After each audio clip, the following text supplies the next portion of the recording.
Камин из оникса с подсветкой. Специально для проекта blockakammi.ru. Ну вот на самом деле и наступил у нас вечер, можно испробовать еще раз нашу подсветку.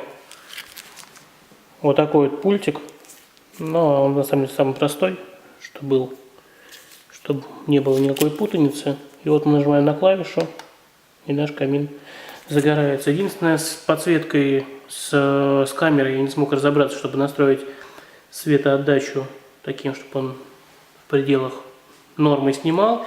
Почему-то камера засвечивается, и я, честно говоря, не смог ее настроить. В натуре, в реальной жизни смотрится довольно нормально, не засвеченные участки. То есть вот здесь на камере все это дело засвечено, здесь на самом деле довольно все ровно. Вот, то есть внутри короба встроена подсветка светодиодными лентами.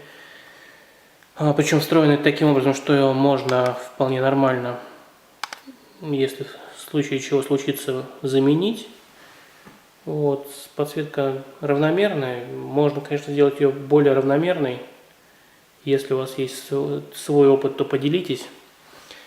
Напишите в комментариях, каким образом вы делаете подсветку. Вот. Я сделал еще таким образом, чтобы ее можно было уменьшить и увеличить. Вот. Единственное, конечно, когда она уменьшена, видны полосы.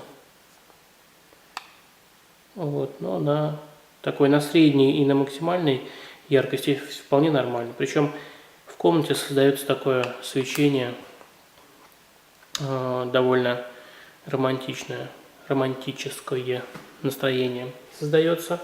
Вот, можно сидеть и даже камин не топить. Причем, когда мы пробовали камин топить, то у нас как-то огонь забивался и хотелось сидеть у такого камина. К сожалению, полочки у нас не подсвечены, потому что они добавились потом. По изначальному проекту у нас не было. И поэтому туда провести подсветку уже не получилось. Сейчас еще есть желание на верхнем коробе сделать какую-то доставку, какую еще непонятно. Вот, ну так у нас камин вот такой вот вид имеет. Напишите в комментариях, что вы думаете по этому поводу, можно ли сделать было это лучше, как на ваше мнение получилось, правильно, неправильно я сделал.